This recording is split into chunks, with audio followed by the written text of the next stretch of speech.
Senhor, Tu és perfeito em tudo que faz. Tu és bom, Tu és maravilhoso. Senhor, fala aos nossos corações nessa noite, através da Tua palavra. Aqueles que estão nos assistindo pela internet, que eles sejam tocados pela Tua presença aqui nesse ambiente. Toca cada coração, que um coração endurecido, ele possa se derreter na Tua presença nessa noite. Que o Senhor possa falar conosco nessa palavra, mudando a nossa mentalidade, trazendo mudanças à nossa vida, em nome de Jesus. Fica comigo aqui, Ruth, por favor. Queridos, essa palavra é uma palavra para mim, uma palavra de discipulado. Sabe, tem aquelas palavras do reteté, né? São maravilhosas. Tem aquelas palavras de vitória também, são maravilhosas. Mas tem algumas palavras que elas trazem simplesmente uma mudança de mentalidade. Elas vêm não só para que você se alegre, para que você entenda que é mais que vencedor, ou que você seja cheio, né, da glória de Deus e fique como a Adriana gritando "oh glória", mas são palavras que vêm para mudar a tua forma de pensar, te fazer meditar. Peraí, será que eu estou fazendo a coisa certa? Essa hoje é uma palavra dessas. Eu quero falar sobre o fato de que nós somos fruto do meio em que vivemos. Olha para a pessoa do seu lado e diz assim: você é fruto do meio em que você vive. Verdade. Queiramos ou não, preste atenção, o ambiente em que vivemos e as palavras que ouvimos terão influência sobre a nossa fé. E por conseguinte sobre o nosso ânimo e nossas conquistas. Por isso, precisamos buscar viver o próximo, viver o amor ao próximo, viver o relacionamento com o próximo, com pessoas proféticas, que abrem sua boca para nos apoiar, respaldar e assim declarar um futuro abençoado sobre nós. Tem pessoas, como um pai, ele protege o filho, ele traz uma palavra e diz: filho, não vai por esse caminho, porque você vai ter problema. Não é uma palavra destrutiva ou de desânimo, é uma palavra de orientação, não é disso que eu estou falando. Eu estou falando de relacionamentos realmente que matam sonhos. Eu estava até lendo um livro, eu falei hoje de manhã, e eu vi uma palavra, não sei porque isso ficou na minha cabeça. São relacionamentos funestos. Alguém já ouviu isso? Relacionamentos mortais, nocivos. Igreja Batista de Oração é cultura, né? Também. São relacionamentos que destroem sonhos, ânimo, motivação. Eu não sou contra relacionamento. Se eu fosse contra, não poderia ser pastor. De forma alguma. Eu sou a favor de você se relacionar, mas de maneira inteligente. Entendendo com quem você vai gerar esse relacionamento. Eu vou falar de pessoas, de relacionamentos, mas eu quero que vocês ouçam isso com uma boa atenção. Eu não quero falar contra, mas a favor de relacionamentos. Jesus se relacionou com pessoas. O seu propósito era ganhar vidas, era influenciar os outros, e nós também somos chamados a isso. E na vida nós não conseguimos avançar sem relacionamentos. Por exemplo, a vida ela está cheia de mulheres que têm um sonho de Deus no coração, mas que não conseguem realizar porque são casadas com maridos ímpios. Então elas precisam orar para que os seus maridos sejam tocados por Deus, a ponto de que elas consigam realizar os sonhos que Deus tem posto em seu coração para a sua família. São filhos que dependem da bênção de seus pais, empregados que precisam ganhar o respaldo de seus chefes ou patrões, ministros de Deus que só avançarão no chamado se trouxerem seus discipuladores para os projetos que têm. Mas como fazer isso sem estabelecer o relacionamento certo? Os relacionamentos, meus irmãos, eles abrem portas, eles abençoam ou eles fecham portas. Eu já ouvi, por exemplo, tem coisas que só tem aqui no Pará. Você quer ver? Eu estava ontem no aniversário da Ciene, e eu já estou com uma dor no estômago alguns dias, e tinha lá, camarão no molho branco. Eu falei assim, será que eu posso? para a glória de Deus, tinha uma nutricionista do meu lado, a Dai. Falei, Dai, eu posso comer, não é remoso?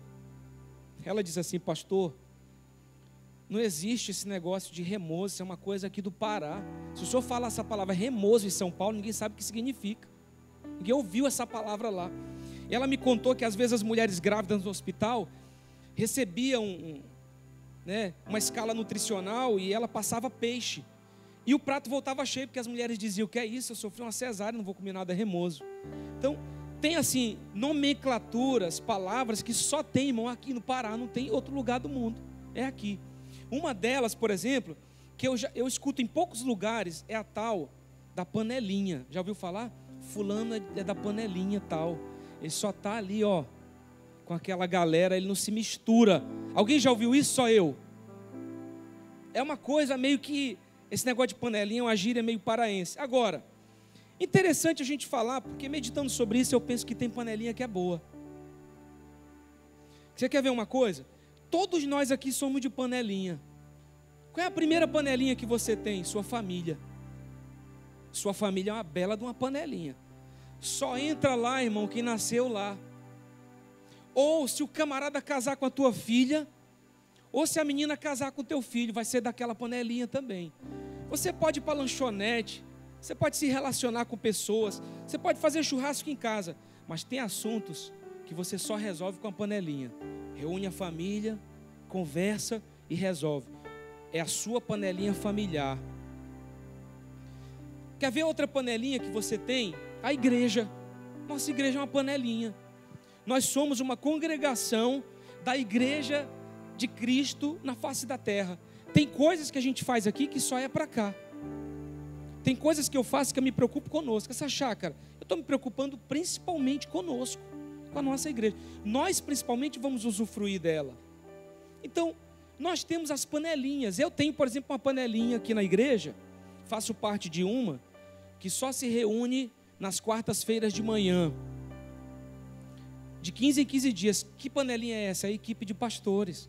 Só entra nela ou quem é, ou quem eu acho que tem um chamado para ser pastor. É uma reunião que faz parte de uma panelinha seleta dos líderes principais da Igreja Batista da Oração. Então, nós temos panelinhas. Ou vai me dizer que ao final desse culto você vai chamar um estranho para comer pizza com você. Irmão, é o seguinte, nunca te vi, primeira vez, bora sair junto? Conversa. Claro que não. Você vai se relacionar com pessoas que você conhece, são a sua panelinha particular. E meus amigos, até Israel tinha as 12 tribos. 12 panelinhas dentro de uma nação. Cada um estava dentro da panelinha familiar da sua tribo. Então, nós temos nossas tribos. E é interessante porque uns se parecem na tribo, né? Ó, todo ministro de louvor hoje em dia, que se preze, ele tem uma barba. Eu estou meio por fora disso, dessa panela. Ou então ele tem o cabelo maior, ele tem um cocó diferente, não é para baixo, é em cima da cabeça, umas coisas estranhas, né? Mas porque ele vive naquele meio, ele começa a se parecer com as pessoas com quem ele se relaciona. Eu quero chamar a atenção de vocês para isso, porque eu, pastor Heber, tenho escolhido na minha vida relacionamentos que abrem portas, não que fecham portas. Por exemplo, eu sou pastoreado pelo pastor Joaquim Neto, mas quem me apresentou o meu pastor, que hoje é o meu pai espiritual, foi pastor Iso Mastroianni de São Miguel do Guamá. Precisei dele. Ele me abriu a porta.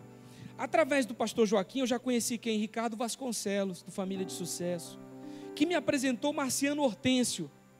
Através deles eu conheci pastor Marcelo Bigardi, da Bola de Neve de Curitiba.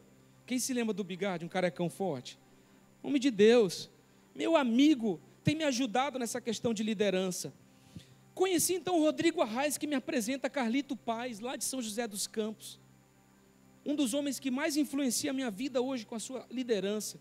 Que me apresenta Marcos Souza, Marcos Maragato, que nesse fim de semana hospedou um casal aqui da nossa igreja, o Júnior, a irmã Paula, por causa da amizade comigo, porque nem os conhecia.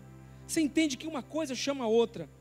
O Mark Schubert depois veio, me apresentou o Henrique Ladentim, o Leandro Barreto, que um dos caras mais doidos que eu já vi na vida, ministrou aqui, quebrou a gente. Se chegou algum religioso aqui, ele saiu perturbado. Ele chegou assim, meu Deus do céu. Porque ele não é normal, não é comum. Então, relacionamentos que vão te moldando. Então, eu também sou fruto das pessoas com quem eu convivo. Os relacionamentos transformam, irmão. Você quer ver o exemplo de um casal? Você é castanhalense, sua esposa também, mas quando vocês se casaram, vocês tiveram que se equilibrar. Porque seus pais tinham um jeito de criar você e os pais da sua esposa tinham outro jeito. Eu me lembro, quando casei, minha esposa lavou minhas roupas e aí ela colocou, ela colocou no guarda-roupa e eu era neurótico com a arrumação de camiseta. Tinha que ser do mesmo tamanho por cor. Azul clara vai ficando escura, passa para verde musgo, vem para o vermelho, vai descendo. Minha esposa arruma minhas roupas e me chama. Está arrumadinho, mas as cores misturadas. Quase que eu tive um ataque, um problema. Aí ela olhou para mim e disse assim, eu me lembro até hoje, na frente do guarda-roupa, você gostou, amor, da arrumação? E eu brinco dizendo que tem pergunta que a esposa faz que é melhor fingir um ataque epilético. Você cai convulsionando e não responda, porque você vai ter problema. Aí eu olhei, pensei, meu Deus, e aí? E aí eu disse para ela, não, amor, tá bom. Não, fala a verdade. Não é porque eu gosto da coisa assim, por cores. Falou, não sabia. Disse, pois é, eu também não falei. E o convívio muda. Eu me lembro que eu tinha 20 quilos a menos do que eu tenho agora. E hoje eu estou usando calça 40. Às vezes 42, misericórdia. Mas na época, 20 quilos a menos, eu usava calça 44. Como é possível? Eu pegava o cinto e dava uma volta assim.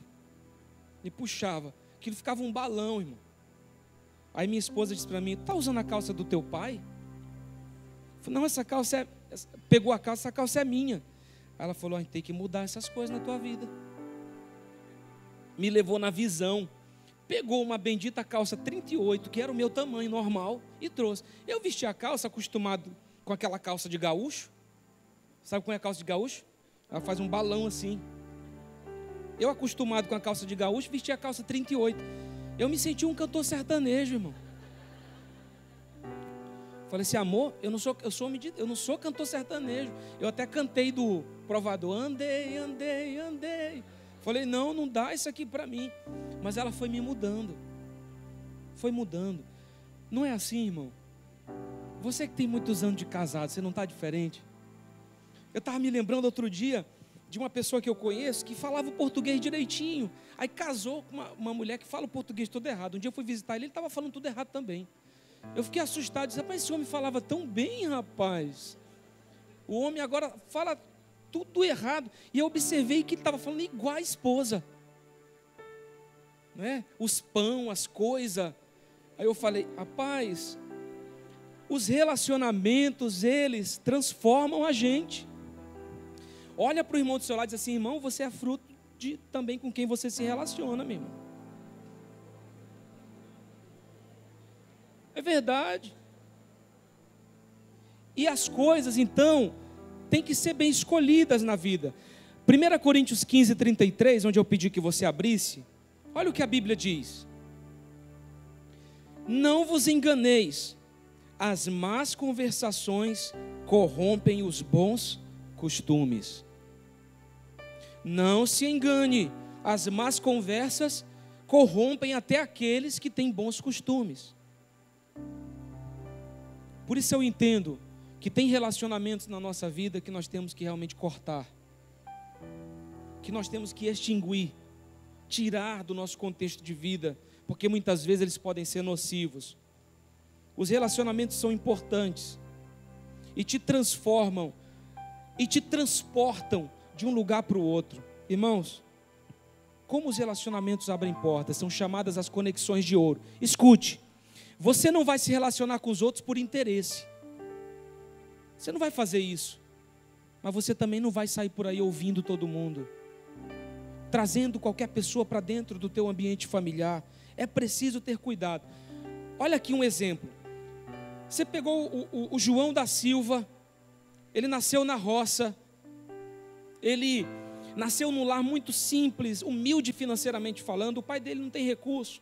Então ele cresceu e aprendeu tudo de plantação, de cuidado de boi, mas ele não foi para a escola. É um cara que levanta de madrugada, tira o leite das vacas, entende tudo de adubo, mas é um cara que não sabe ler nem escrever, porque ele nasceu num contexto que o levou a essa vida. Mas imagine que o João da Silva, quando nasceu, foi adotado por um inglês, um lorde. Foi levado para Londres, Inglaterra. Ele cresce então na casa de um homem culto, um homem bem educado, conhecedor, sábio, e ele tem acesso às maiores faculdades do mundo, as mais preciosas faculdades. Ele vai para Harvard. Tem Harvard em Londres? Cambridge. Ele vai para Cambridge e ele estuda. Esse cara então, ele se torna uma pessoa diferente. Você entende? Uma pessoa, dois meios diferentes, ele pode então ser uma pessoa diferente mediante o meio em que ele vive. E aí nós chegamos a algumas perguntas na nossa vida. Que tipo de amizade a gente tem desenvolvido? Que tipo de relacionamento nós temos desenvolvido com os outros? Que tipo de amigo nós somos para outras pessoas? Porque nós somos fruto disso. E outras pessoas podem ser frutos também de nós. O John Maxwell, ele diz que o que você será daqui a 5 anos também deriva dos livros que você lê e das pessoas com quem você anda.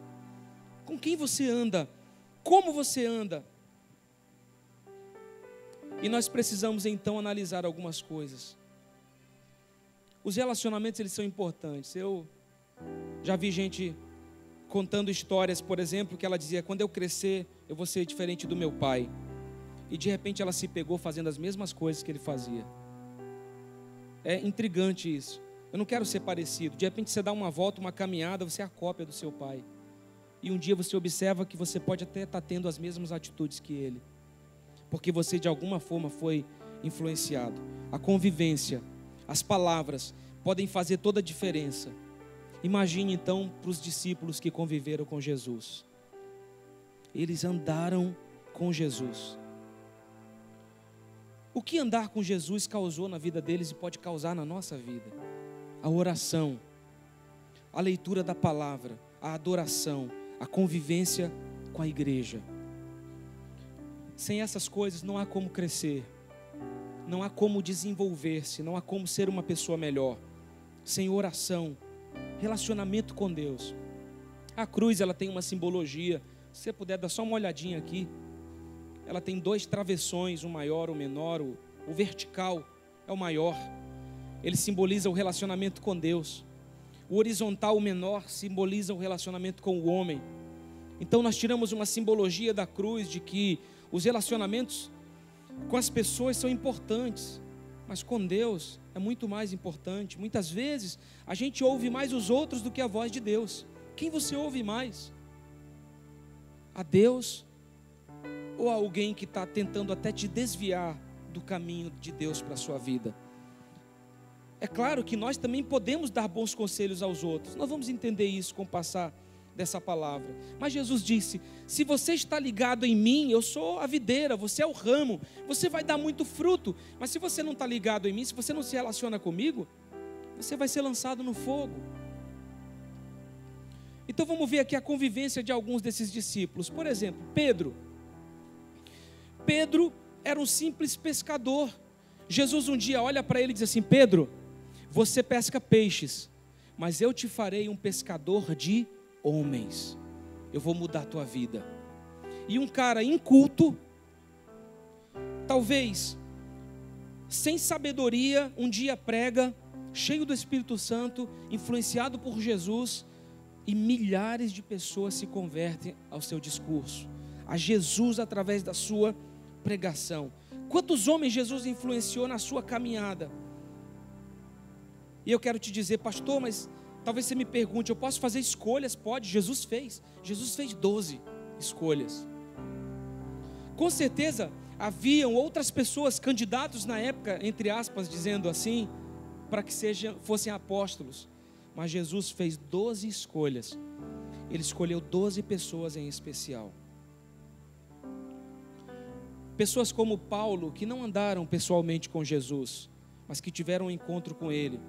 Paulo, por exemplo, era um assassino de cristãos e teve a sua vida transformada por um relacionamento com Deus, a ponto de dizer em 1 Coríntios 11, 1, sede meus imitadores, como também eu sou de Cristo. Vocês podem me imitar, se relacionar comigo, porque eu me relaciono também com Jesus. Esses homens, meus irmãos, escolheram uma nova vida com Jesus. Eu penso que eles acreditaram que com Jesus encontrariam o que estavam procurando. Eles disseram sim, Senhor. Pessoas que vivem em aliança com o Senhor, pessoas que vivem em aliança com Jesus, são abençoadas por Deus e cheias do seu amor.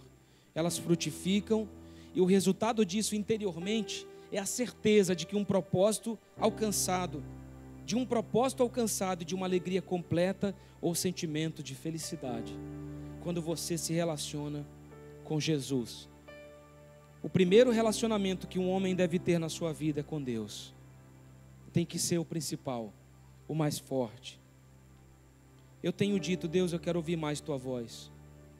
Eu quero ouvir mais o teu coração, saber o que o Senhor está planejando fazer. Está sintonizado com aquilo que o Senhor está desejando fazer na cidade de Castanhal. Eu não vou ficar de fora. Quando você se relaciona com Deus, você também começa a pensar em coisas grandes, maiores. Nós seres humanos temos uma tendência de sermos mesquinhos às vezes, preocupados com coisas insignificantes. E eu disse, Deus, eu quero me preocupar com coisas grandes, eu quero pensar na conquista das nações. Eu quero falar do Senhor no mundo, eu quero pregar o Evangelho. Senhor, eu quero coisas grandes acontecendo, eu quero ter uma liderança relevante. E olha, meus irmãos, que uma relevância na liderança se caracteriza por seguidores. Se você é líder e não tem seguidores, você não é líder. Você pode ter só um título e não ser líder. Nem sempre o que tem o título na equipe é o que realmente lidera. Às vezes tem aquele cara que é o líder tal e o outro que não é nada, mas ele influencia muito mais a equipe do que o que tem o título. Ele é o líder, não é o que tem o título. O verdadeiro líder é aquele que influencia, ele tem seguidores, as pessoas querem ouvir o que ele tem a dizer, porque ele se tornou relevante. E a relevância no relacionamento passa pela influência. Um pai, por exemplo, criou o filho a vida inteira. E um dia esse filho cresce, se torna adulto, mediante a lei, 18 anos, está livre, dono do seu nariz, depois 21. Esse filho vai ouvir esse pai por amor e respeito. Não mais como uma criança por obrigação, um adolescente tem que fazer, não. Ele vai usar os ensinamentos do pai porque ele sofreu uma influência através da vida do seu pai. Então eu pergunto para vocês essa noite, de que meio você é? Qual a sua panelinha? Tem coisas em sua vida, nas nossas vidas, que precisam ser preservadas e outras que precisam ser descartadas. Relacionamentos nocivos, eles têm que ser cortados. Alguém que era usuário de drogas, se converteu a Jesus, sua vida está sendo transformada, ele já não está mais usando. Ele tem que ficar fazendo visita para os drogados na boca de fumo? Claro que não. Ele não tem ainda condição para isso, ele tem que se fortalecer, ele tem que estar realmente bem para poder querer ganhar aqueles que levavam droga para ele. Um marido que traía a esposa, um marido adúltero, mas que decide ser fiel, ele tem que manter troca de mensagem no celular com a amante? Claro que não, ele tem que cortar totalmente esse relacionamento. Se eles trabalham na mesma empresa, se possível, até troca de lugar de trabalho. José, na casa de Potifar, foi, de certa forma, seduzido pela esposa de Potifar, que se ofereceu sexualmente para ele, mas por amor a Deus, por fidelidade a Deus e a Potifar, ele foge.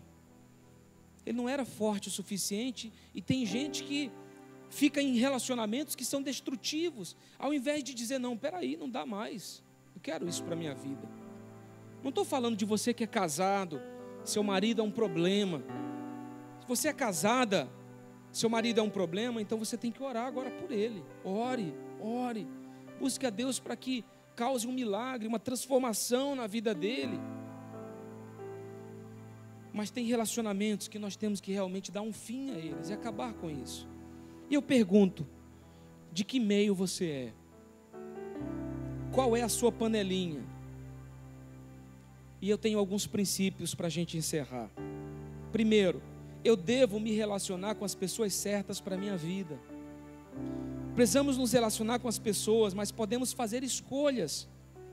Eu não falo de ajudar os outros, mas de gerar um relacionamento profundo. E de como ajudar? Todo restaurante que parava aqui na cidade, às vezes levando pastores, alguém chegava pedindo comida. Poucas vezes as pessoas estavam realmente querendo comer, porque quando você oferece comida para quem quer comer, ele come. Quando você oferece comida para quem quer droga, ele vai dizer, não quero, eu quero dinheiro para comprar comida. Está aqui a comida, você pode comer. Não, eu quero dinheiro para comprar. Ele não quer comer, ele está querendo usar para outra coisa. Então minha esposa teve uma ideia. Compramos uns pacotes de biscoito, creme cracker e Maria. Como diz o pastor Alisson, o biscoito creme cracker, uma manteiga, meu irmão, uma coisa mesmo. E fizemos, especial. E um café preto, né, Alisson? E aí fizemos uns kits bem bonitos, com uma sacola transparente, um fiozinho colorido. E no carro, no porta-malas, nós temos uma sacola com kits de biscoitos. Quando alguém nos aborda na rua, para a gente não dar dinheiro, às vezes, sem saber se a pessoa vai comer ou usar drogas, a gente dá um pacote, um kit de biscoitos para ela. Para que não deixe de ajudar, mas que também não ajude a pessoa a se afundar ainda mais. Então nós damos um biscoito. Ontem eu tive uma experiência com uma pessoa na rua, ele ficou assim, eu vi que ele ficou surpreso quando a gente abriu o porta-mala, tirou um kit de biscoito, deu na mão dele e ficou assim, com a cara assim, rapaz, ninguém nunca fez isso comigo. Quem é que anda com biscoito no porta-mala do carro para dar para alguém que pede? Nós, a gente anda. Eu vinha na esquina ali, um grupo de jovens, adolescentes aqui da igreja, evangelizando um cara. Desci do carro, cheguei, o cara estava assim, bebinho no meio do círculo. Já tinha uns 3 jovens chorando. Esses nossos jovens são preciosos, gente. Vou falar para vocês. Aí tinha uns 3 assim meio chorosos. Aí um chegou, me chamou assim no canto, disse, pastor,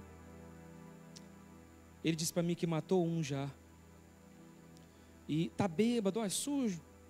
Eu vou levar ele para minha casa, dar banho nele e botar ele lá para ele dormir. Eu falei, ele acorda de madrugada e te mata. É isso que ele vai fazer. Ou matar alguém da tua família. Ó, meu querido, faça o seguinte, ajude, mas use a sabedoria. Você vai levar para tua casa alguém que você nunca viu na vida. Vai colocar lá dentro. Você não sabe que esse cara acorda de madrugada, o que ele vai vir para fazer. É loucura. Você entende que tem forma de ajudar. Irmão, peraí, vem cá. Vou te levar ali, te dar um café forte. Café Delta. Forte, aquele de fazer o olho piscar descontroladamente. Vai matar essa tua embriaguez. E vou te ajudar, ó. Encontra com a gente. Onde é que você mora? Te leva em casa. Alguma coisa. Ajudar de alguma forma. Mas de maneira estratégica. Você está entendendo aqui? Relacionamentos podem ser bons ou podem ser nocivos. Aqueles relacionamentos que a pessoa sempre te diz, você não pode, você não vai conseguir. Meu filho chegou, eu falei para ele, filho, eu já contei isso aqui, o que você quer ser quando crescer? Ele falou 3 coisas, pai. Pastor, médico e presidente dos Estados Unidos. Aí eu comecei a falar, para ele, meu filho, pastor e médico, tudo bem, mas presidente dos Estados Unidos tem que ser americano, tem que ter nascido lá. Quando eu comecei a falar, eu estava com o irmão Reginaldo aqui da igreja. O irmão Reginaldo é um cara sensacional. Ele me chamou e disse, pastor, não diz isso não. Diz para ele que, se Deus quiser, ele muda até as leis americanas e ele vai ser presidente. Aí eu disse, filho, é verdade. Se Deus quiser, ele tem poder para mudar as leis e você vai ser presidente dos Estados Unidos. Eu podia ter matado o sonho dele. Meu filho vai crescer, vai adquirir maturidade, ele vai ver a dificuldade para que isso aconteça. Mas eu podia ter matado nele o desejo de sonhar. Agora ele me chama E a gente fui aos Estados Unidos, trouxe $1 para ele. Ele anda com esse dólar na carteira mostrando para todo mundo. Eu falei, meu filho, pelo amor de Deus. Aí, outro dia eu estava dizendo assim, falando que aquela casa, o meu apartamento, o apartamento que eu moro, no futuro, que eu queria era entregar para ele e tal. Aí ele disse, não se preocupe não, pai. O senhor vai morar comigo na Casa Branca em Washington. Eu vou ter um quarto especial para o senhor, para a mamãe e para as vovós na Casa Branca. Não vai faltar nada, o senhor não vai precisar trabalhar. E nós vamos... Gente, ele falou isso mesmo. Ou seja, ele sonha. E eu não contribuí para que o sonho dele morresse. E sabe, as crianças elas são desafiadas. Lá em casa tem um jogo de sofá na sala, ele faz um L. Ele tem aqui um na parede e um assim fazendo um L. O rack com a TV e aqui tem um cantinho para você passar e entrar na salinha. Mas o que é que criança faz? Ele quer escalar o sofá pelo lado que não tem caminho, pelo amor de Deus. Se joga em cima do sofá. Um dia tacou a cabeça no chão. Aí, meu filho, me diz uma coisa, me responde isso. Não tem um caminho ali para você? Por que você quer passar por cima de todos nós? Mas você percebe que a criança é desafiadora. Eu, quando criança, na casa da minha tia, tem uma piscina grande e um telhado assim. A gente escalava um banheiro que tinha, estava eu e o Ebervan, o pastor Ebervan. A gente descia aquele telhado correndo, jogava na água. Irmão, era a telha quebrando, estalando. Depois era goteira no negócio. A gente corria por cima das telhas e se jogava na água. O negócio era desesperador, quem via. Esses meninos vão morrer. Se fosse hoje em dia, eu jamais autorizaria meu filho pular de cima de um bendito telhado, correndo em cima das telhas e se jogar numa piscina. Mas eu, criança, fiz isso. Porque crianças são desafiadas. E você que é pai, então precisa ser aquele cara que vai estimular seus filhos a conquistarem um sucesso para as suas vidas. Ajudá-los a sonhar, com equilíbrio, mas ajudá-los a sonhar. Mas muitas vezes temos que ter cuidado para quem contamos nossos sonhos. José, ele tem problema na sua família, ele chega com seu pai e irmãos e diz assim, olha, é o seguinte, gente, eu tive um sonho, meu sonho foi poderoso, porque no meu sonho eu mando em vocês tudinho. Aí o irmão dele diz assim, o que, rapaz? Tu acha que tu é quem? Tu está dizendo então que no teu sonho tu vai mandar em todos nós? Não tem nada a ver com isso, foi Deus que falou, me deu esse sonho, eu sonhei isso. Entre outras palavras, né? Eles tiveram aquela conversa e os irmãos dele trataram até de vendê-lo como escravo. Para quem nós contamos nossos sonhos? Seja alguém que abençoa a sua família. E eu te pergunto, qual é o ambiente do seu lar? Qual é o ambiente que você cultiva na sua família? Um ambiente que estimula seus filhos? É um ambiente que estimula a sua esposa, seu marido, que é um pedacinho do céu, é um lugar onde eles podem sonhar, um lugar onde podem abrir o coração sem medo de serem julgados. Quando Jó entra no seu momento de provação da parte de Deus, uma das primeiras coisas que acontece é a esposa dele dizendo para ele, Jó, amaldiçoa teu Deus e morre. Para de servir, rapaz, esse teu Deus, ele não tem nada para ti. Aí vem os amigos de Jó que pensam que ele é culpado. Você pecou, por isso você está passando por isso. Não era nada disso. Era uma permissão de Deus para tratar a vida de Jó. É tão interessante que a Bíblia diz que Jó teve a sua vida mudada quando orou por seus amigos. Profetize bênçãos. A Bíblia diz em Provérbios 18, 21, que a morte e a vida estão no poder da língua. E aquele que a ama comerá do seu fruto. Olha para o irmão do seu lado e diga para ele, olha, e profetiza a bênção sobre a tua casa, a tua família.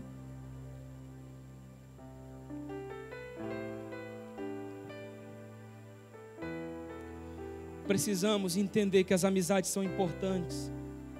Provérbios 17, 17 diz, em todo tempo ama o amigo, e para a hora da angústia nasce o irmão. A Bíblia também diz que aquele que é mais perdoado, ele mais ama.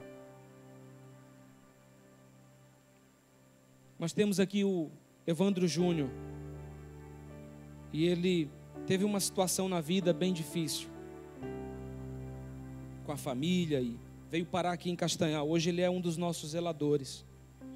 Outro dia ele comprou para mim uma dessas antenas de colocar na moto para impedir que a linha de papagaio fira o pescoço do motoqueiro. E quando eu cheguei aqui, ele estava com esse negócio. E ele falou: pastor, comprei, quero pôr na sua moto. Porque o pessoal está empinando muito papagaio. Então, para que ninguém corte sua cabeça, é bom a gente colocar essa antena.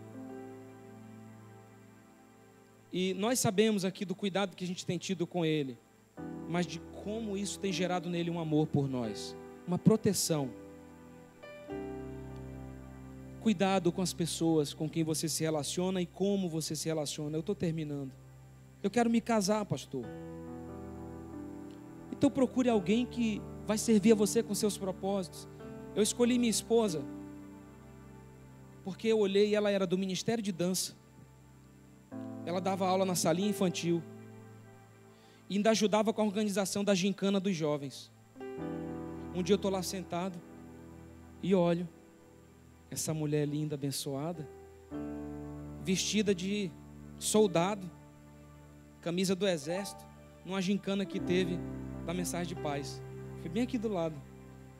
E eu fiquei olhando e pensei: rapaz, isso é uma coisa de Deus. Essa menina servindo desse jeito, é disso que eu preciso. E aí cheguei com ela, conversamos, eu falei: eu gostaria de orar com você, e se for de Deus, der tudo certo, daqui a 1 ano a gente está casado. Foi assim que eu falei. Irmão, quase desisti. Foi difícil conquistar essa mulher, eu vou te dizer. Eu fazia de tudo, eu mandava até remédio quando ela estava doente. Levava flor, eu cuidava. Teve uma hora que eu falei: Deus, não estou conseguindo, faz alguma coisa por mim, se é de ti mesmo. E Deus, milagrosamente, fez com que ela tivesse um sonho casando comigo, acordou apaixonada. Coisa assim. Uma coisa assim milagrosa. Então, se você quer, Deus faz milagres. E casei, não por causa só da beleza exterior, mas por causa dela, o coração dela, em servir na obra. Se você quer escolher alguém, escolha alguém que está servindo a Deus. A igreja é o melhor lugar para você encontrar alguém que complete a sua vida. Não case com pessoas que não têm os mesmos propósitos que você.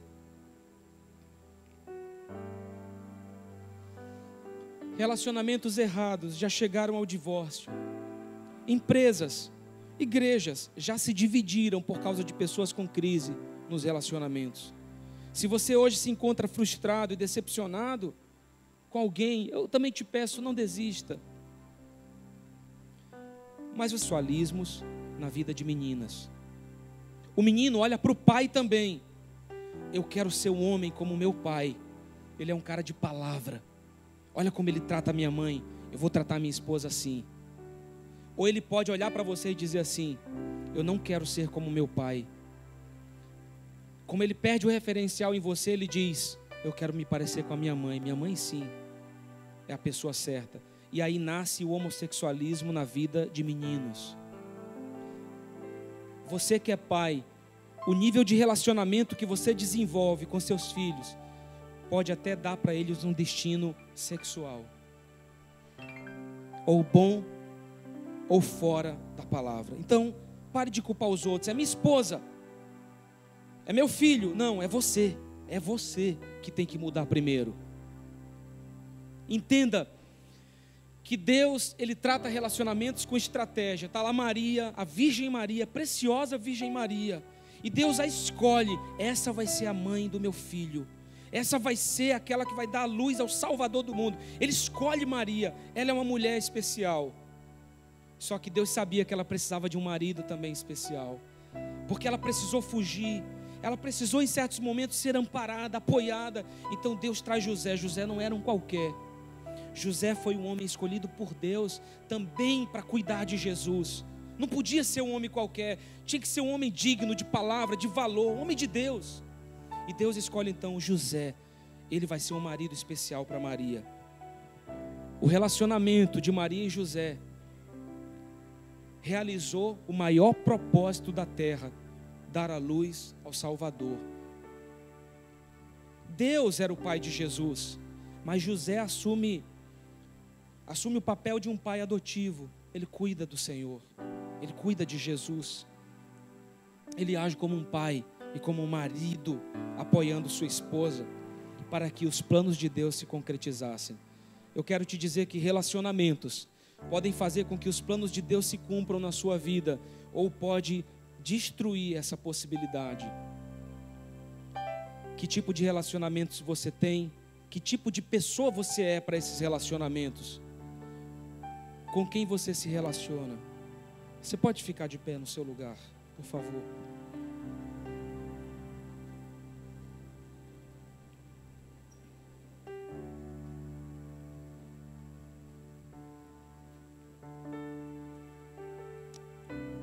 Glória a Deus. Eu quero te incentivar hoje. Eu quero te incentivar ao final desse culto.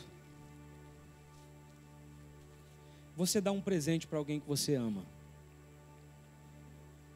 Para alguém que tem influenciado a sua vida, tem te abençoado.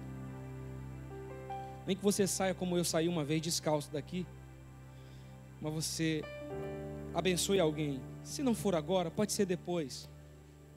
Mas que você gere no coração um propósito de honrar alguém. Sua esposa, de repente, todo dia faz o café. De repente, amanhã você pode fazer o café para ela. Faça alguma coisa que honre alguém que tem influenciado a sua vida. Não se esqueça que o principal relacionamento que você precisa ter é com Deus. É um relacionamento com Deus. Depois com as pessoas. Não espere dos outros. Seja você a mudança que você deseja. Seja você o que você gostaria que a sua esposa fosse para você. A trate assim.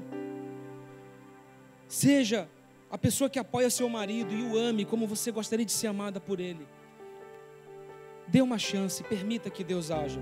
E se você está aqui essa noite dizendo: pastor, estou cansado de relacionamentos, estou frustrado, estou decepcionada, eu não quero mais me relacionar com ninguém. Não faça isso, esse não é o caminho. Eu vou orar para que Deus traga cura ao teu coração.